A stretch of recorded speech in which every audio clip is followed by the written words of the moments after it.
Bienvenidos, somos una visión que trasciende fronteras.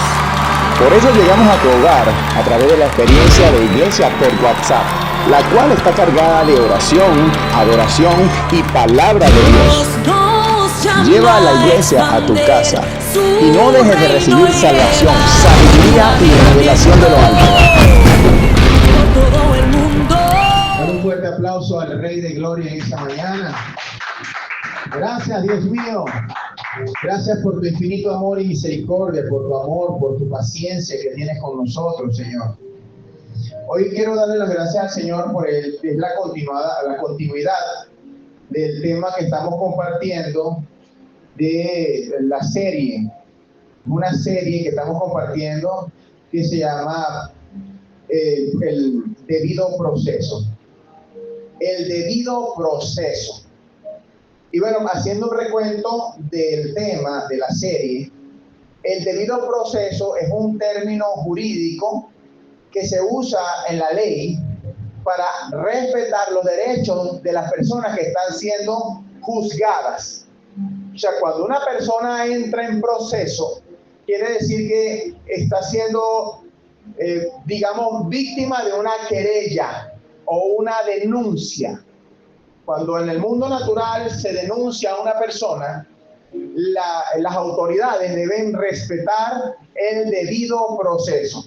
Es decir, no se puede meter presa a esta persona sin antes haber demostrado su culpabilidad, o si hay riesgo de fuga o cosas por el estilo. Entonces, asimismo, como es en la tierra, eso es en el cielo, en el ámbito jurídico. Amén. En el cielo también existe un debido proceso. Hemos estado diciendo que cuando una persona tiene queja contra otra, incluso aunque esa otra no lo sepa, hay querellas en el mundo espiritual. Hay denuncias. Cuando alguien siente que tú le faltaste, cuando alguien siente que tú le robaste, le mentiste, lo engañaste, y esa persona delante de otras personas dice, ese fulano me engañó, esa persona me robó, esa persona me traicionó, sin tú saberlo, aunque tú no lo sepas, en el mundo espiritual se desata una querella, una denuncia. Y esa denuncia es recopilada especialmente por las tinieblas, especialmente si eres inocente. Explico. Las tinieblas recogen la querella, la denuncia, y Satanás la procesa en la presencia de Dios. Satanás, dice el Apocalipsis capítulo 12, que es el que acusa a los hermanos. Dice de día y de noche. Es decir, que todo lo que puedan decir en contra de un hijo de Dios, Satanás es el que lleva la acusación ante el Padre.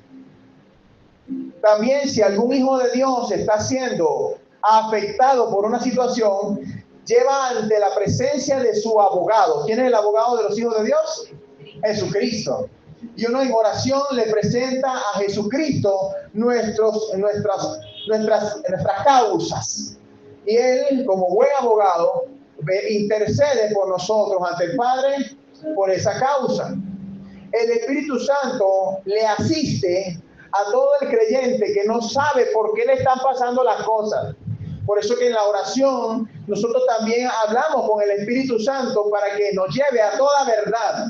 Y entonces tú dices, ¿por qué estoy pasando esta escasez en mi casa? Señor, si yo soy diezmador, si yo soy ofrendador, ¿por qué esta escasez? Entonces el Espíritu Santo te va a guiar a toda verdad y te va a mostrar qué es lo que está pasando. Eso no es nada nuevo. Eso durante toda la historia de la Biblia, esto ha ocurrido. Cierta ocasión, David tuvo hambruna en el pueblo de Israel y él oró a Dios para que le mostrara dónde estaba la falta, qué estaba pasando. Y Dios le mostró lo que estaba pasando y le dijo, lo que pasa es que Saúl mató a una nación, a los hombres de una nación que él había jurado, que Josué había jurado que no mataría. Entonces, ¿qué ocurrió? Ahora resulta que la querella, la denuncia, está siendo tramitada en el reino de David. Mira cómo son las cosas. Cuando tus ancestros o tus padres llegaron a hacer pactos satánicos, llegaron a cometer delitos, homicidio, robo, quizá en el momento de que tus padres o tus abuelos hacían estas cosas, Satanás no los acusó. ¿Tú sabes por qué no los acusó? Porque trabajaban para él. Pero cuando tú recibes al Señor, las cosas que hacían tus padres, como en el mundo legal habían denuncias, se cobra a los descendientes. Y los descendientes pasan a ser querellados por situaciones pasadas sin tú saberlo. Entonces, si nosotros como cristianos no sabemos cómo opera el cielo en el ámbito legal, no van a tener herramientas para apelar en favor tuyo, para interceder en favor de alguien. Tienes que saber cómo funcionan los principios legales del reino, los principios bíblicos apegados al derecho. Para ello, estamos abriendo un nuevo tema el día de hoy. En la serie El Debido Proceso, hay un tema que vamos a titular La Nube del Juicio. La nube del juicio. Porque es importante hablar de esto, porque si usted va a denunciar una situación, usted tiene que saber que hay una fiscalía donde ir.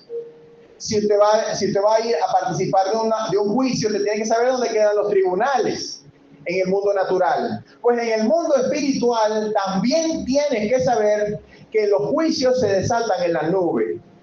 Y usted dirá, ¿qué es eso? Eso es lo que vamos a aprender el día de hoy. Amén. Para ello, los invito a abrir su Biblia en Isaías 61, versículo 8. Isaías 61, versículo 8.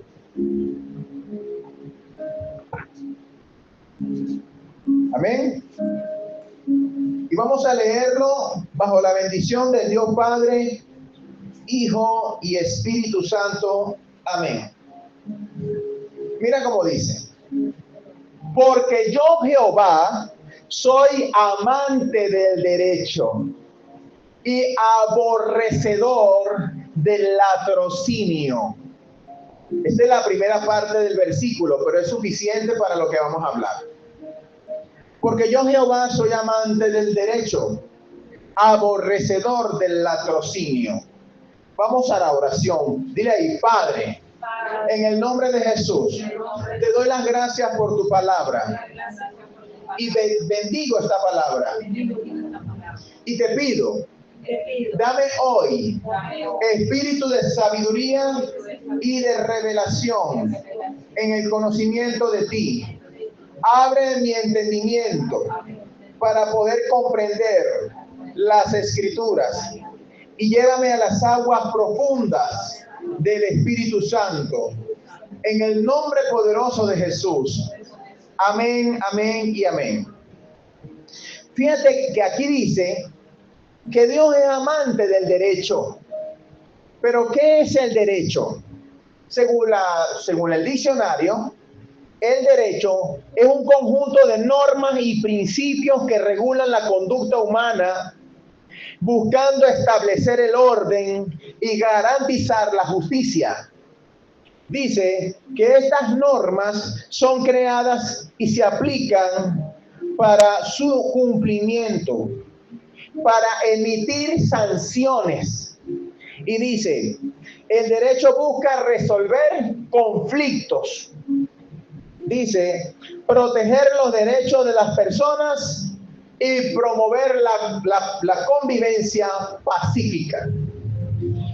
Dios ama el derecho.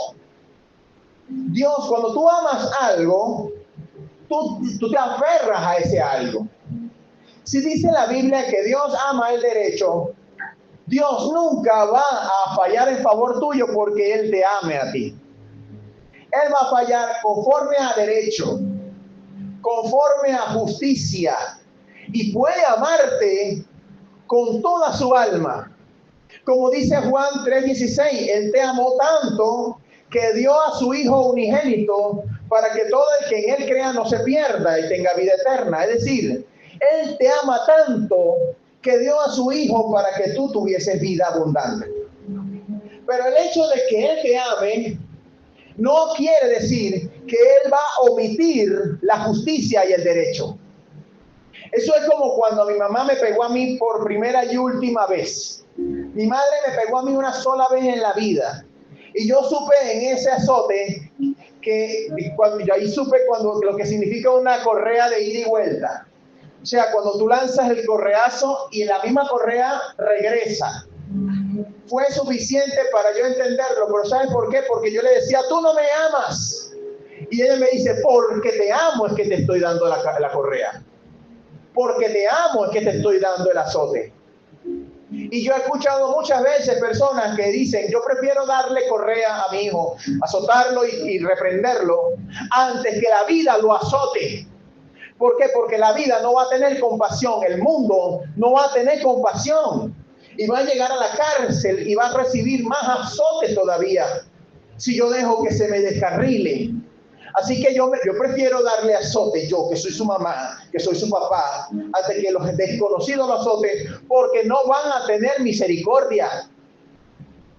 Entonces, cuando yo entiendo que el Padre se liga y ama al derecho, yo entiendo que aún en medio de los azotes que Él esté permitiendo que nosotros vivamos, Él lo hace porque nos ama. Dale gloria al Señor. Aleluya. Ahora, como Él es amante del derecho, Él va a protegerte en función del debido proceso. O sea, Él va a procurar que tú seas procesado sin que tus derechos sean vulnerados. Porque Dios es un Dios perfectamente justo. Amén. Y dice la palabra que no permitirá que seas tentado más allá de lo que puedes soportar. No permitirá, ¿verdad? Él juntamente con las pruebas y los procesos, Él te va a mostrar la salida. Y te ha dado el Espíritu Santo para que te lleve a toda verdad, para que tú entiendas por qué estás pasando un proceso. Ahora, dice el mismo Isaías 61:8, de que Él es aborrecedor del latrocinio. Y el latrocinio es precisamente quitarle la propiedad personal de alguien sin su consentimiento. Es decir, el latrocinio es usurpar el derecho y el beneficio de los demás, abruptamente y sin respeto alguno. Cuando tú le quitas la paja a alguien, es como si le quitara su propiedad. Cuando tú angustias a una persona a tal punto que la persona pierde la salud, entonces tú estás en un proceso de latrocinio, le estás quitando algo que le pertenece. Cuando tú le robas a alguien, le estás quitando su derecho sobre una propiedad. Cuando tú mientes sobre alguien, le estás robando la buena reputación que esa persona tiene. Y Dios aborrece el latrocinio. Entonces, sabemos entonces que en el mundo espiritual se desarrollan términos de justicia y juicio que son necesarios para que se cumplan los procesos de Dios. Ahora, nosotros, dice la palabra, que somos los testigos del Señor. Por eso es que después de muchos procesos y de muchas pruebas, tú eres llevado a un nivel de sabiduría mayor. En la medida que tú físicamente envejeces, la experiencia te está llevando a un nivel mayor de sabiduría y de entendimiento, porque ahora tú puedes hablarle a los demás de acuerdo a la experiencia que tú tienes. En pocas palabras, en el camino de los procesos terminas tú siendo testigo de Jesucristo, testigo del amor de Dios, testigo de cómo Dios te ha sacado de la adversidad, aun cuando tú sabías tener la culpa de lo que te estaba pasando. ¿Sí me voy a entender, iglesia? O sea que en el proceso tú terminas edificado. Ahora, la palabra en Hechos capítulo 1, versos 7 al 9, nos dice que no nos toca a nosotros saber los tiempos ni las sazones que el Padre puso a su sola potestad, pero recibiremos poder, dice aquí, cuando haya venido sobre nosotros el Espíritu Santo. Y seremos, cuando venga el Espíritu Santo, seremos testigos en Jerusalén, en toda Judea, en Samaria y hasta lo último de la tierra. Y habiendo dicho estas cosas, viéndolo ellos, fue alzado, escucha iglesia, fue alzado y le recibió una nube que le ocultó de sus ojos. Esta fue la última vez que Jesucristo, según las Escrituras, fue visto en carne y hueso delante de sus discípulos. Ya aquí él había resucitado y se le había indicado que guardaran la promesa de la venida del Espíritu Santo. Y se le dijo que cuando el Espíritu Santo viniera, ellos iban a ser testigos. Ahora, ya el Espíritu Santo vino en el Pentecostés, pero sigue viniendo a la vida de cada creyente de una forma personal, aleluya. Y en la medida que viene de forma personal a cada creyente, ¿sabes qué ocurre también? Te haces testigo, aleluya, dale gloria a Dios en esta mañana. ¿Por qué? Porque cuando tú empiezas, cuando tú recibes al Espíritu Santo, Él te lleva a toda verdad. Y ahí es cuando empiezas a entender por qué tus procesos en tu vida. ¿Por qué te pasaron tantos acontecimientos que en algún momento tú no entendías por qué te pasaron? Pero el Espíritu Santo te explica, te dice, esto fue por esto por esto. Y empiezas a darte cuenta que tú eres testigo de lo que Dios ha hecho, aleluya. ¿Y por qué tienes que estar tan agradecido de Dios aún en medio de los procesos? Aleluya, Señor. Y dice que cuando los apóstoles vieron esto y los discípulos que vieron esto, vieron que Jesús decía estas palabras, fue, dice, alzado. Y dice que lo recibió una nube. ¿Quién lo recibió, iglesia? Una nube. Que dice que lo ocultó de sus ojos. Esa nube no era una nube cualquiera, no era una nube de agua, no es esa nube que tú ves en el cielo. Esa nube es una nube de testigos, aleluya. De personas que habían partido con el Señor, unas personas que habían partido en santidad, unas personas que ya estaban incluso resucitadas en el momento que dice que Jesús murió. Dice que se abrieron los sepulcros, está escrito. Se abrieron los sepulcros y muchos santos en Dios resucitaron, dice la Biblia, y fueron vistos en Jerusalén caminando, aleluya. Fueron vistos en diferentes lugares. Los santos que habían resucitado, al momento que Cristo muere, ellos resucitan. ¿Por qué? Porque ya en el Cairo de Dios, la resurrección de Jesús ya se había dado también. Ahora, la historia de la Biblia en los libros de los Hechos no vuelve a mencionar a esos santos que resucitaron. Solamente dice que fueron abiertos los sepulcros y los santos de Dios resucitaron también. ¿Dónde está esa gente? Hemos estado escudriñando y los invito a volver a revisar la serie La Gran Nube de Testigos que fue compartida a principios del año 2025.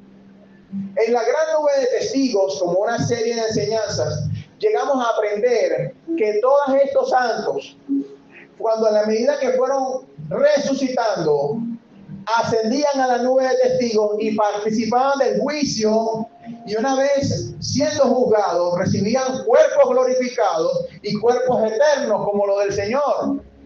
Y en la medida que iban resucitando, se iban sumando a los testigos de la nube. Y usted dice, pastor, ¿de qué estás hablando? Yo estoy hablando de Hebreos capítulo 11 y de Hebreos capítulo 12. Cuando tú lees Hebreos capítulo 11, vas a escuchar que menciona a muchos patriarcas y hombres y mujeres de Dios. Hebreos 11 sabemos que es conocido como la galería de la fe y habla de la fe de principio a fin.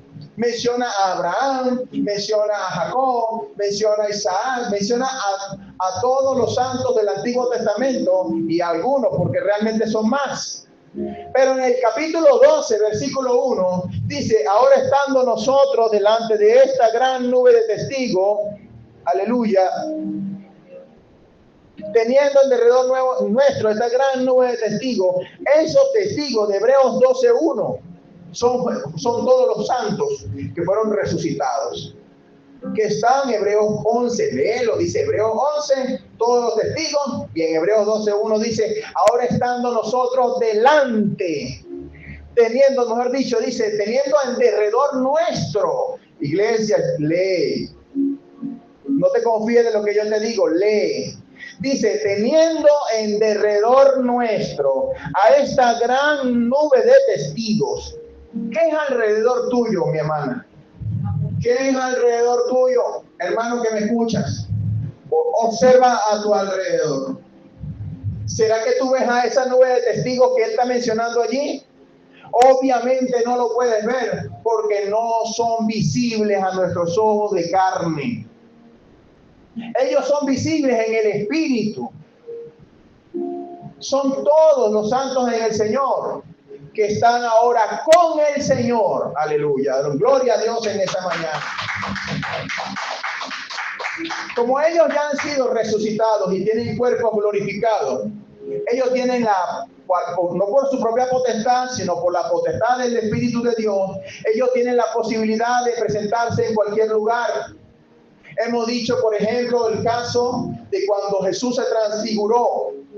Los hijos de Zebedeo estaban junto con Juan, el discípulo amado. Estaban en un lugar alto.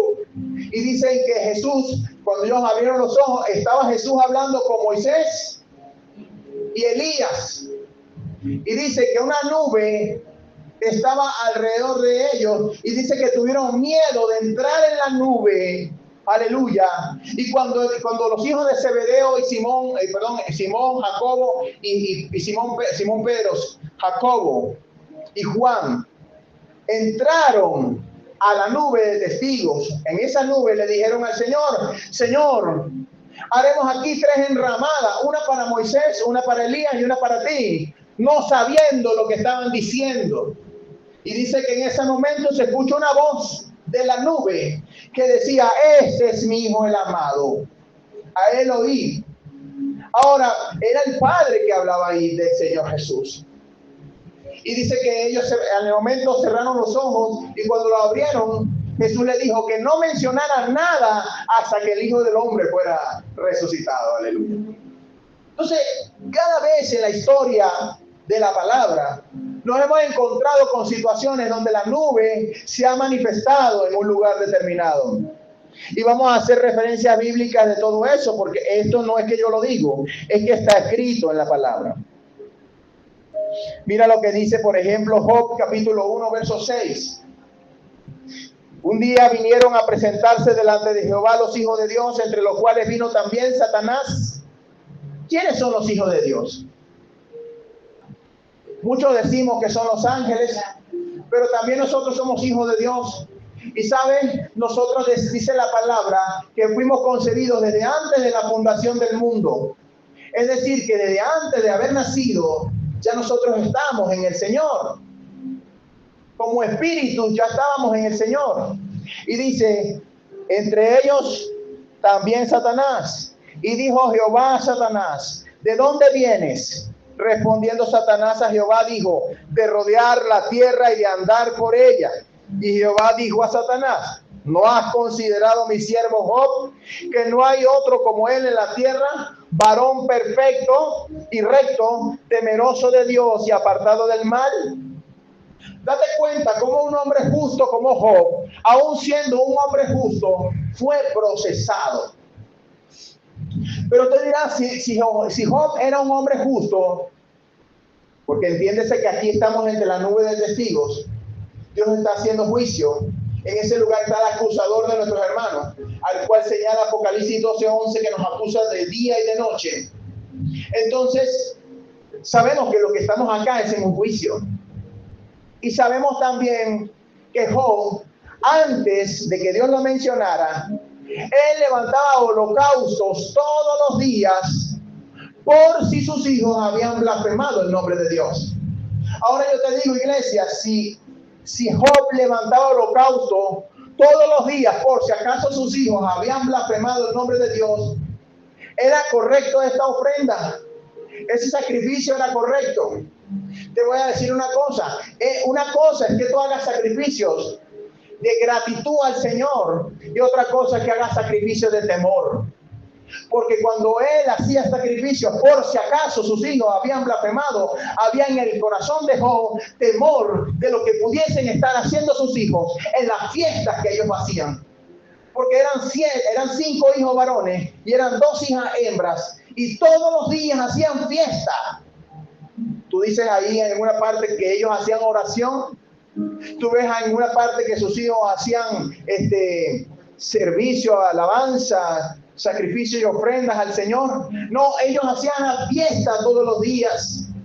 ¿Qué hacían en esas fiestas? No lo sabemos. Pero algo bueno no era precisamente. Este hombre era uno de los hombres más ricos de la tierra en ese momento, y ellos no tenían necesidad de que trabajar. Ellos no necesitaban hacer ningún esfuerzo para ganarse el alimento. Por lo tanto, vivían de lo que a su papá hacía.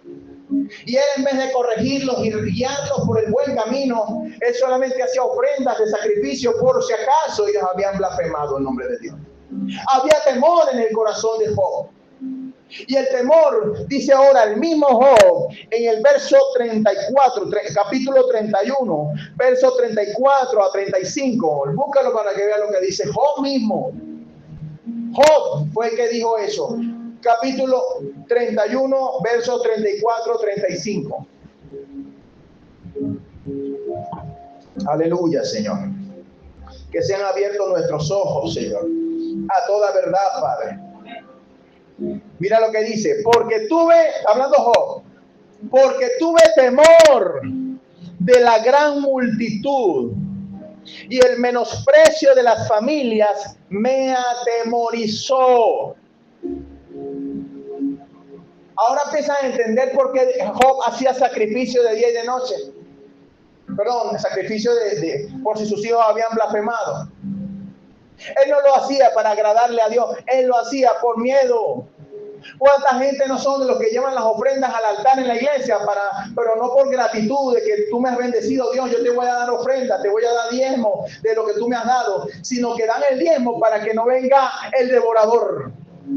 Porque fueron enseñados conforme a Malaquías de que vosotros me habéis robado, ¿sí? En vuestros diezmos y vuestras ofrendas. Vosotros, ladrones. Entonces la gente dice: Dios mío, yo hago diezmos porque yo tengo miedo de ser un ladrón. No es que tú lleves la ofrenda y los diezmos por evitar ser un ladrón, porque ese mensaje de Malaquías era para Israel. La ofrenda y el diezmo que damos en la iglesia hoy en día no es el diezmo de Malaquías, es el diezmo de Abraham, es un diezmo de gratitud, es un diezmo el que le daban al Señor, el 10% de todo, pero por gracia, aleluya, Señor. Por eso que mi diezmo, el diezmo que yo aún como pastor doy, es por agradecimiento, no por temor del devorador.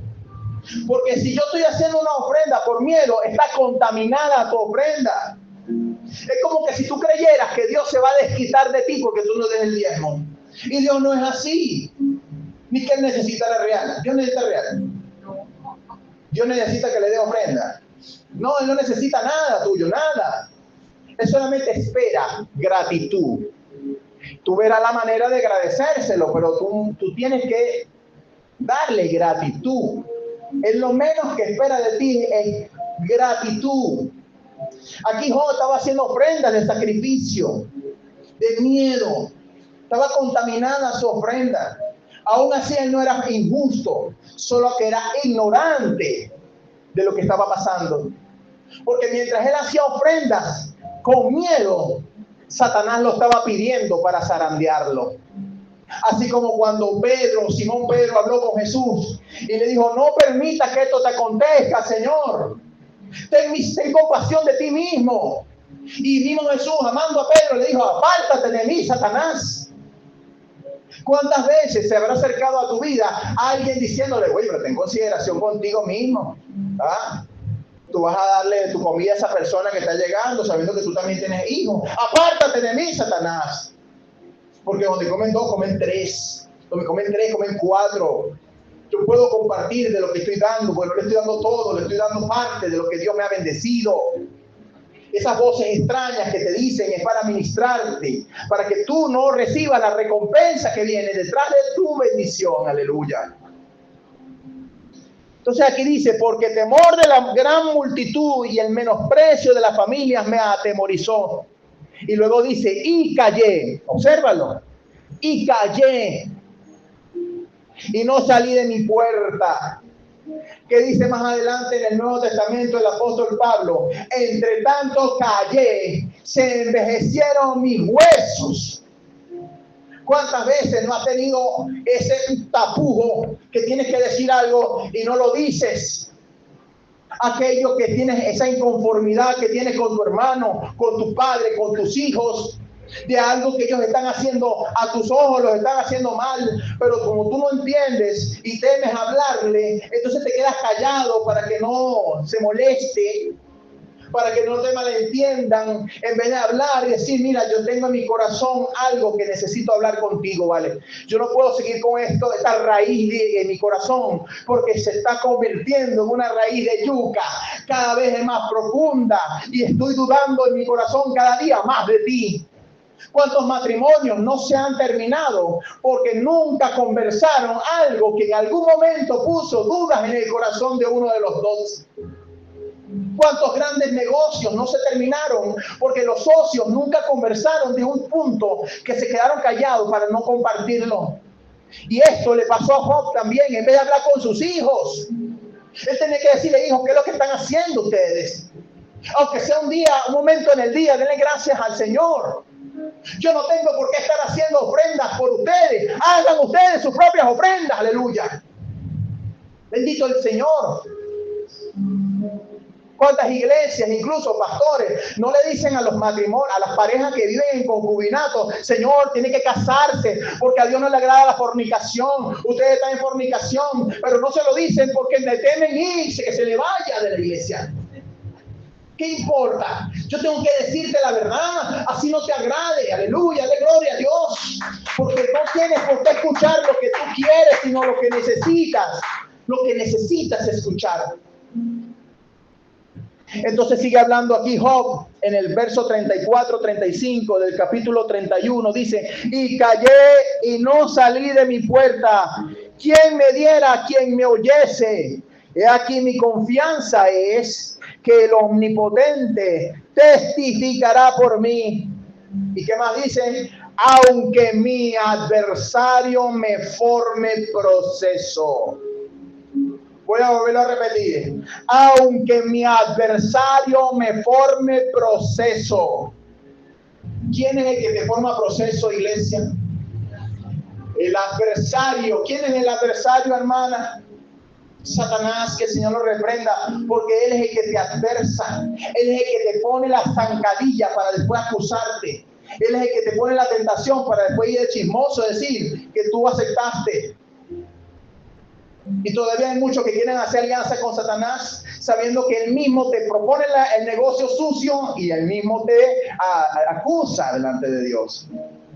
Él mismo te presenta a la chica escultural para que le seas infiel a tu esposo y al mismo tiempo va y consigue a alguien que lo vea y le diga a tu esposa, para crear el embrollo, para causar el problema, para disparar el conflicto y luego ir delante de la presencia del Señor a pedir la cabeza tuya. En vez de acercarnos al Señor, en vez de acercarnos a Dios y decirle, Señor, antes que caiga en tentación, mira lo que me está pasando, mira la tentación que el enemigo me ha puesto, mira la adversidad en la que me encuentro, mira mis finanzas cómo van, mira mi angustia con mis hijos cómo está, y Él que sabe todas las cosas te va a dar la salida. Entonces Job es un ejemplo de lo que ocurre en la nube de testigos, aun cuando él no lo sabía. Lo vino entendiendo en el capítulo 31 y en el 38 es que tiene la respuesta. Bendito el nombre de Jesús. Hebreos capítulo 12:1 reconoce la presencia de la gran nube de testigos a nuestro alrededor. Cuando murió Abel y Dios se encontró con Caín, le dijo, Caín, ¿dónde está tu hermano? Y Caín le dijo, ¿seré yo guarda de mi hermano? ¿Seré yo guarda de mi hermano? ¿Y sabe qué le respondió Dios? Le dijo, Caín, La sangre de tu hermano clama desde la tierra a mí por justicia. Es decir, que había alguien que hablaba como era la sangre de Abel, denunciando: Caín me mató. Estamos hablando del alma, porque ya el cuerpo de Abel había muerto. Caín lo mató, pero Dios le dijo: a la sangre de tu hermano clama a mí desde la tierra por justicia. ¿Y dónde está el alma del hombre, hermana? El alma, en la sangre está el alma. ¿Por qué tú crees que un médico le manda a sacar la sangre a la gente para saber cómo está la persona? Porque la sangre te va a delatar. La sangre va a decir: mira, este vive comiendo cochino frito, este vive, mira, es adicto a la droga. Porque la sangre te va a denunciar, va a decir: mira, sí, hasta sífilis tiene, ¿cierto o falso? ¿Y sabe quién lo delata? La sangre lo delata. Pero ay, aleluya, hay una sangre que clama más alto que la sangre de Abel, que es la sangre de Jesús. Aleluya, de gloria a Dios, Santo de Israel. La sangre de Jesucristo clama por justicia, clama por tu sanidad. Pero ella opera desde tu mover en la luz. Toda cosa escondida que tenga anula el efecto de la sangre de Cristo, como la sangre que limpia. Léetelo. Primera de Juan, capítulo 1. Pues si andamos en luz como Dios está en luz, la sangre de Cristo me limpia de todo pecado. Si andas en luz como Dios está en luz. Pero si andas en tinieblas con cosas escondidas, la sangre de Cristo no te va a limpiar. ¿Por qué? Porque la sangre de Cristo no es un mantra. No es que tú repites: la sangre de Cristo tiene poder, la sangre de Cristo tiene poder, la sangre de Cristo tiene poder, y todo va a terminar. No. Tú tienes que estar en luz para que la sangre de Cristo te limpie. Tienes que estar por la calle de en medio. Tienes que ser una carta leída al mundo, una carta abierta. Te equivocaste. Tú dices: yo me equivoqué, señores. Yo me equivoqué.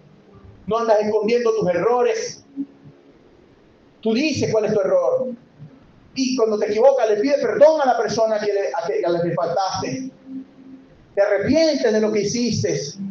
A nosotros ser evangélicos, o ser, mejor dicho, cristianos, hijos de Dios, no nos hace la Biblia en la axila, bajo el brazo, o la ropa que llevemos, sino la forma como tú te mueves en la luz. Aleluya. Porque tú eres hijo de luz, dice la Biblia. Tú eres hijo del día y no de la noche. Aleluya, Señor. Detrás de todo esto tenemos un testigo fiel, porque nosotros somos testigos, ¿verdad que sí? Somos testigos de Cristo. Pero Jesucristo, dice Apocalipsis 3:14, es el testigo fiel y verdadero.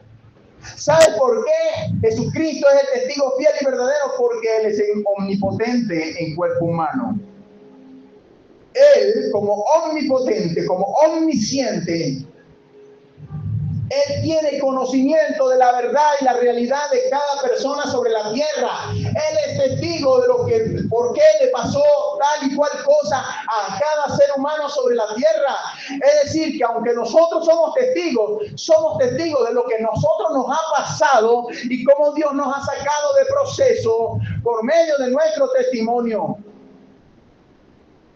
Pero Jesucristo es testigo por todos nosotros. Aleluya. Hay muchos ejemplos en la Biblia de esas nubes de testigos. Esta nube de juicio la podemos ver allá en Números capítulo 12. Yo sé que esta enseñanza es larga, pero hermano, es poderosa, es valiosa. Escúchala una y otra vez hasta que te puedas comprender a profundidad la nube de juicio.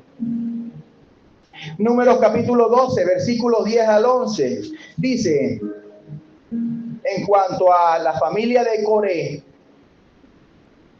dice: la nube se apartó del tabernáculo. Y aquí, no es de Coré. Esta es la experiencia que hubo con María y Aarón por causa de la mujer cusita. ¿Por qué? Porque según las leyes del mismo Moisés, aquí dice que la ley de quién era, de Moisés. Debía prohibirse a los hijos de Israel hacer relación con personas de otras naciones. Y las mujeres cusitas o los cusitas venían de África.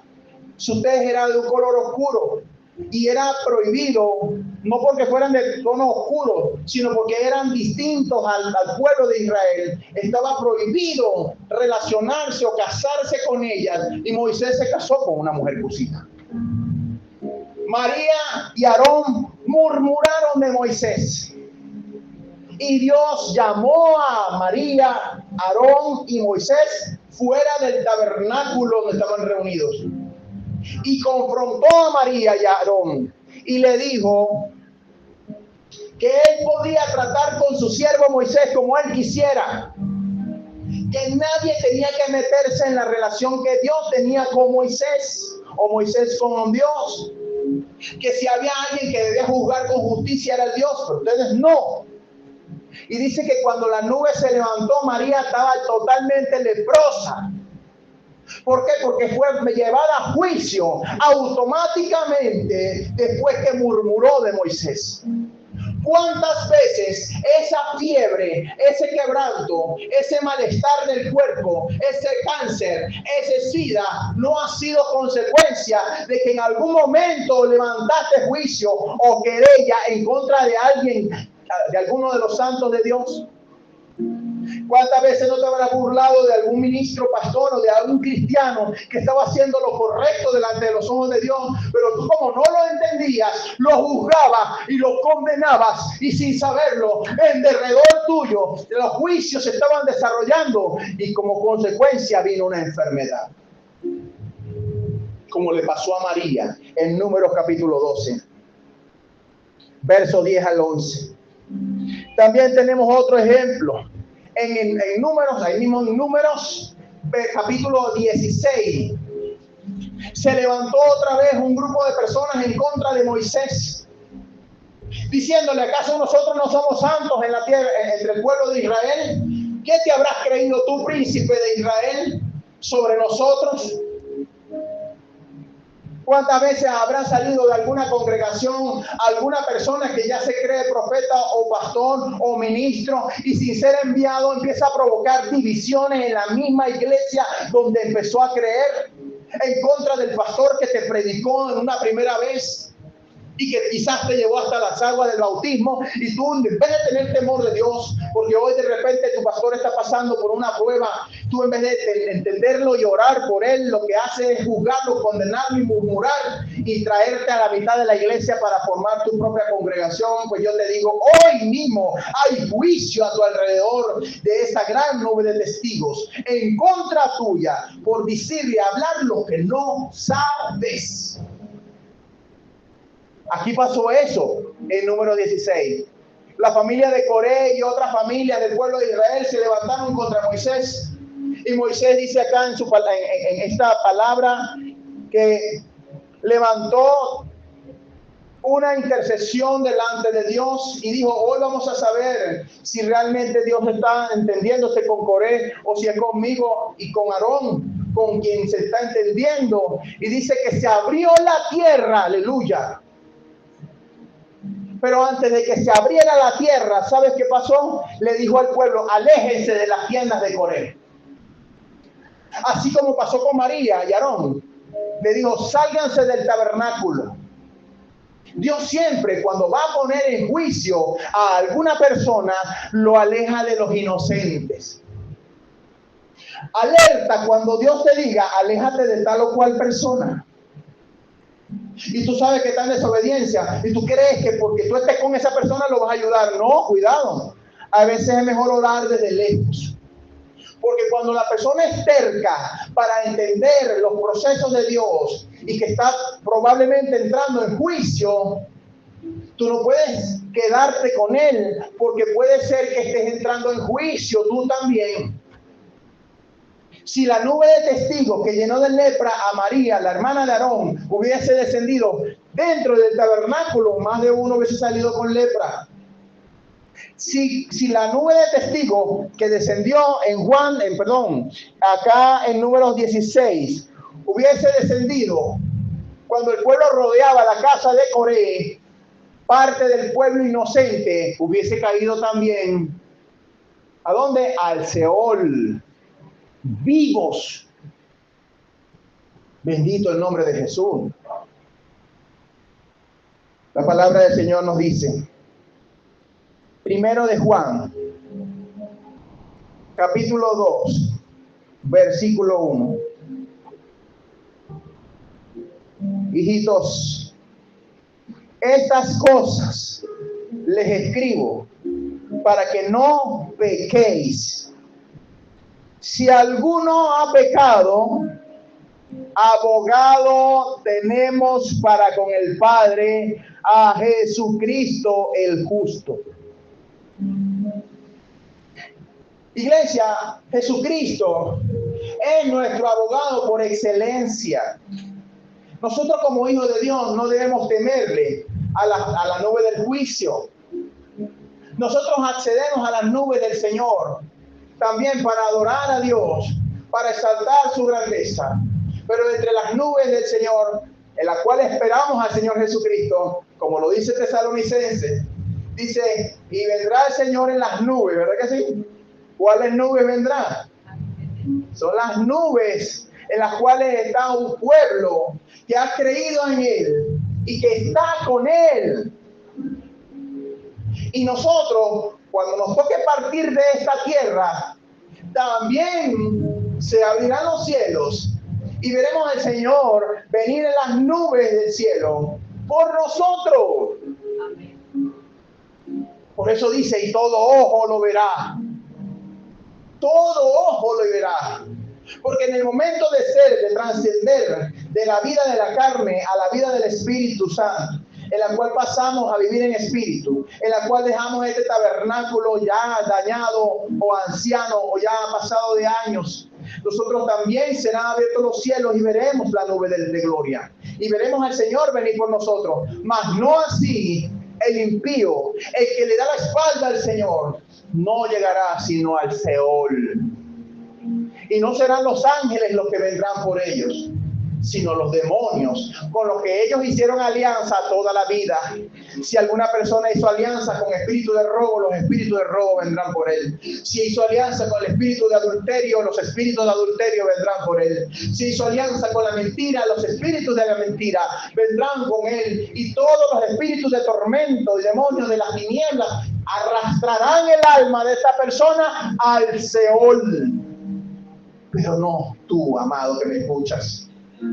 No tú, amada, que me escuchas, porque como si hubieres pecado, escúchame, si hubieres pecado, abogado tienes para con el Padre, a Jesucristo, aleluya.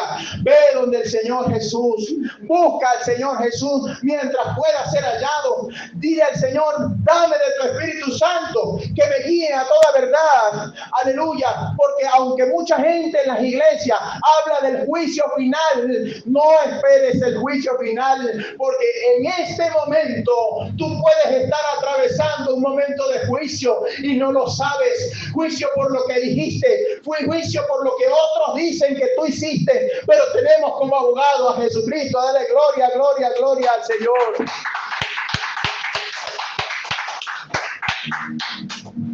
La nube de sus juicios no es un lugar terrible, ¿sabes? Cuando eres inocente. Cuando tú eres inocente de lo que te están culpando, déjame decirte, Dios va en contra de ellos, porque Él es aborrecedor del latrocinio. Si tú has perdido la paz por las angustias que otros te provocaron, siendo tú inocente, ten paz, porque a ti se vendrá la misericordia y a tus perseguidores vendrá el juicio pesado del Señor. Padre, te damos gracias, Señor, por tu palabra, mi Dios. Señor, te damos gloria, Padre, porque sabemos que en todo momento estamos siendo sometidos a juicio. Juicio por personas que no nos conocen, pero nos juzgan por nuestra apariencia.